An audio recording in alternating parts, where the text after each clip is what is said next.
આજે તારીખ 19/4/2025 શનિવાર જામનગર જિલ્લા કલેક્ટર સમક્ષ જામનગરના મુસ્લિમ વકીલો અને ધર્મગુરુ, સામાજિક આગેવાનો, વેપારી સંગઠનના આગેવાનો વકફ સુધારણા બિલ જે હમણાં બે ગૃહમાં મંજૂર કરવામાં આવ્યું અને દેશના રાષ્ટ્રપતિશ્રીએ પણ મંજૂરી આપી અને ગુજરાતમાં યુસીસી કાયદો લાવવા માટે જે અત્યારે પ્રયત્ન થઈ રહ્યા છે, ગતિવિધિ છે, તેને નકારવા અને વિરોધ દર્શાવવા અમારા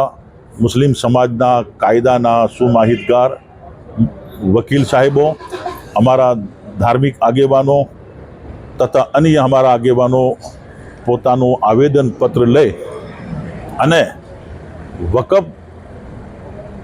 બિલ જે મંજૂર કરવામાં આવ્યું છે એને લઈને આખા દેશના અંદર દરેક મુસ્લિમ વર્ગમાં મોટો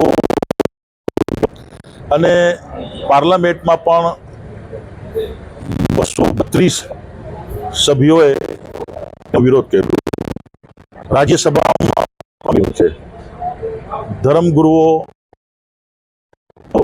સામાજિક સંગઠન, શૈક્ષણિક સંસ્થાઓ સર્વે તરફથી વિરોધ થઈ રહ્યો છે. આમાં જે વર્ષોથી બંધારણે આપેલ સહુલત અને અધિકાર આ સુધારણા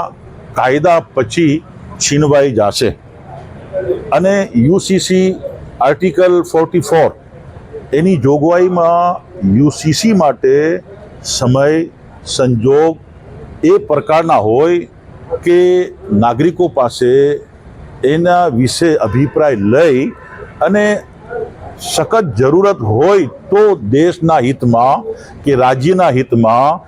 કે રાજ્યની પ્રજા જનતાના હિતમાં યુસીસી લાવી. પણ આને લઈને કારણ કે ઘણીવાર ભાષણોમાં નેતા એટલે બીજેપીના નેતા ધમકી પણ આપતા હોય અને આડકતરી રીતે ધમકી મુસ્લિમોને જ હોય છે. એનઆરસીની ધમકી, યુસીસીની ધમકી, આ બાબત યોગ્ય નથી અને મુસ્લિમ સમાજ જે ઈચ્છતો ન હોય તો એની લાગણી ધ્યાનમાં રાખી અને દેશના અંદર જે કાયદામાં બધાને અધિકાર મળેલ છે, બધા દેશના નાગરિક છે અને દેશના નાગરિક રહેશે. દેશ માટે ભાવના કાલે પણ હતી, આજે પણ છે ને ભવિષ્યમાં પણ રહેશે. આ માંગણી માટે અમે ઉપસ્થિત થયા છીએ અને કલેક્ટરશ્રીને અમે આવેદનપત્ર આપ્યું છે.